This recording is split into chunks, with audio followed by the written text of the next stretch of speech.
ముస్లింలకు అతి ప్రాముఖ్యమైన పండుగలో బక్రీద్ పండుగ ఒకటి. త్యాగం, భక్తి, విశ్వాసానికి ప్రతీకగా అయినటువంటి బక్రీద్ పండుగకు పెద్ద ఎత్తున వీరు మునుగోడు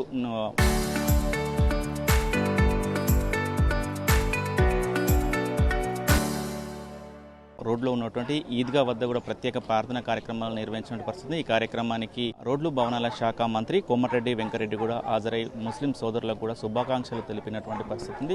ఎవరైతే బక్రీద్ పండుగ ఉందో భరించుకుంటున్నటువంటి పరిస్థితి కనపడుతుంది. ఒకరికి ఒకరు అలా ఇచ్చుకుంటూ కూడా వారు శుభాకాంక్షలు తెలుపుకుంటున్నటువంటి పరిస్థితి ఉంది. కొంతమంది మాట్లాడదాం. సార్, మొత్తం కూడా బక్రీద్ పండుగ విశిష్ట ఏంటి సార్? బక్రీద్ పండుగ ఒక సాక్రిఫైస్ అన్నట్టు, ఒక కుర్బానీ అనేది. అంటే మన ప్రాఫెట్ ఇబ్రాహీం అలైహిస్సలాం ఆయన కొడుకుకి భగవంతుడు ఇచ్చిన ఆదేశాల మీద మనకి కుర్బానీ చేయమని ఇవ్వటం జరిగింది. అయితే ఆ కళ్ళలో వచ్చి చెప్పినందుకు అతను కుర్బానీ ఇస్తానికి పోతాలకే తర్వాత భగవంతుడే అతనికి మరి మార్చి ఒక గొర్రెపొడల్ని ముందుకు పెట్టేస్తున్నారు. అంటే అది స్వర్గం నుండి వచ్చిన గొర్రెపొడల్ని ముందుకు పెట్టేస్తాలకే అది కుర్బానీ అయిపోయింది. అయితే అతనికి ప్రతీకగా దానికి ఇప్పుడు మనం కుర్బానీ చేస్తున్నాము. ఆ రోజు నుండి ఇప్పటివరకు ప్రతి ఒక్క ముస్లిం కుర్బానీ అనేది ఈ బక్రీద్ పండుగ నాడు చేస్తుంటారు. అదే మళ్ళీ దానికి 3 భాగాల్లో చేసి కుర్బానీ చేసి మనమే తింటానికి కాదు, దానికి 3 భాగాలు చేసి ఆ మాంసానికి ఏదన్నా కానీ 3 భాగాలు చేస్తాం. 3 భాగాలు చేసి ఒకటి మన ఇంట్లో వాడుకుంటాం, రెండోది ఫ్రెండ్స్ అండ్ బంధువులకి రిలేటివ్స్కి, మూడోది పేదోళ్ళకి మాత్రం. అది పేదోళ్ళు సమానంగా పంచడం జరుగుతుంది.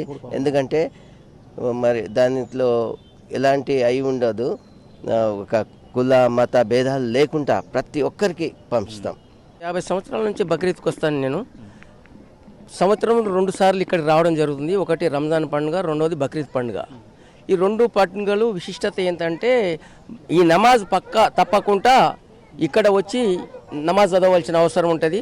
ఎందుకంటే మేము రంజాన్ మాసంలో 1 నెల 1 పొద్దులు ఉంటాం కాబట్టి ఈ బక్రీద్కు ఇక్కడ, రంజాన్కు కూడా ఇక్కడ. ఎందుకంటే 2 నమాజులు మాకు ఇక్కడ చేయవలసిన అవసరం ఉంటుంది కాబట్టి తప్పకుండా ఇక్కడికి వచ్చి నమాజులు చేస్తాం. మేము పండుగకు సంబంధించి దాని బక్రీద్ పండుగ ప్రాముఖ్యత ఏంటంటే, బక్రీద్ యొక్క ప్రాముఖ్యత ఏంటంటే ప్రవక్త ఇబ్రాహీం అలైహిస్సలాం యొక్క కొడుకును దేవుడు ఏమంటాడంటే మీ కుమారునికి నాకు బలి ఇవ్వమని చెప్తాడు. ఆయనకు ఒక్కటే ఒక కుమారుడు.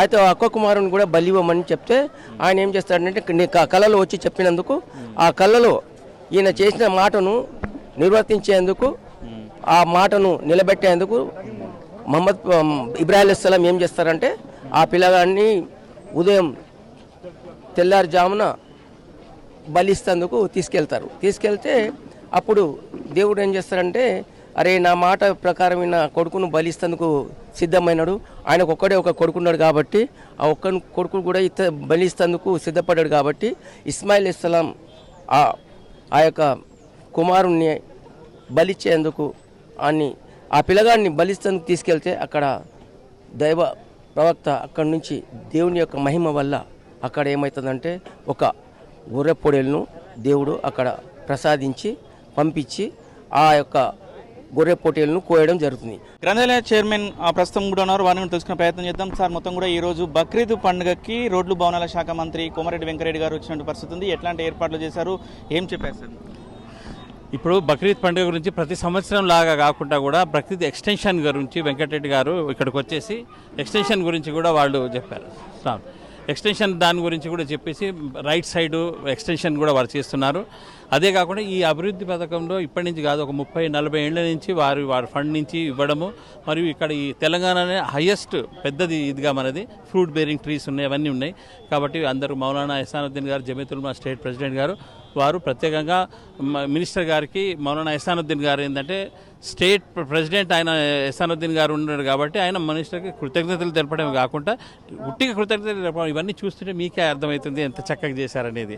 కాబట్టి వీఆర్ వెరీ హ్యాపీ. ముస్లిమ్స్ అందరూ కూడా హ్యాపీగా ఉన్నారు, వారికి థ్యాంక్స్ చెప్పారు అందరు కూడా. ముస్లిం సోదరులకు 2 ప్రధాన పండుగలు, రంజాన్ తర్వాత అతి ముఖ్యమైన పండుగ బక్రీద్ పండుగ. బక్రీద్ విశిష్ట ఏంటి సార్? బక్రీద్ విశిష్టత ఏంటంటే ఇబ్రాహీం అలైహిస్సలాం ప్రాఫెట్, తను భగవంతుడు ఏంటంటే ప్రాఫెట్ అయిన చేసిన తర్వాత ఆయన ఏం చేస్తాడు, నేను సృష్టించిన మానవుడు యాక్చువల్లీ నాకు ఎంత విధేయత ఉన్నాడు అని చెప్పేసి నీ కొడుకు ఇస్మాయిల్ అలైహిస్సలాంకి బలి ఇవ్వమని చెప్తారు.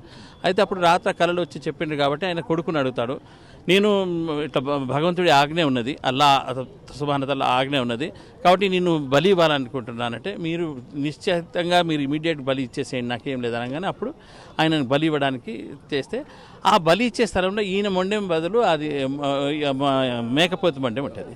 కాబట్టి ఇక అప్పటి నుంచి అంటే నేను సృష్టించిన మానవుడు he's very loyal to me అనేది నాకు చాలా విధేయత ఉన్నారు. కాబట్టి అప్పటి నుంచి స్తోమత కలిగిన ప్రతి ముస్లిము తప్పనిసరిగా బక్రీద్కు ఖుర్బాన్ ఇవ్వాలి. ఆ ఖుర్బాన్ ఇచ్చి అందులో 3 భాగాలు చేసి, ఒక భాగం బీద వాళ్లకు, ఒక భాగం రిలేషన్స్కు, ఒక భాగం ఖుర్బాన్ ఇచ్చిన వాళ్ళు ఉంచుకోవాలని చెప్పేసి అప్పటి నుంచి హజ్ ప్లస్ ఇది ఫర్జ్ అయిపోయింది, ప్రతి ముస్లింకి ఒక కంపల్సరీ అయిపోయింది అన్నట్టు.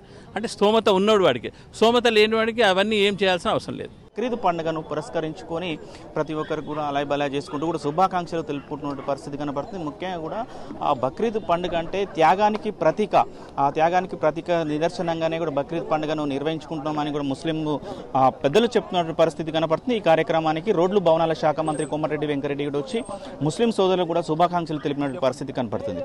వీడియో జర్నలిస్ట్ కృష్ణతో అచ్యుత్, RTV, నల్గొండ.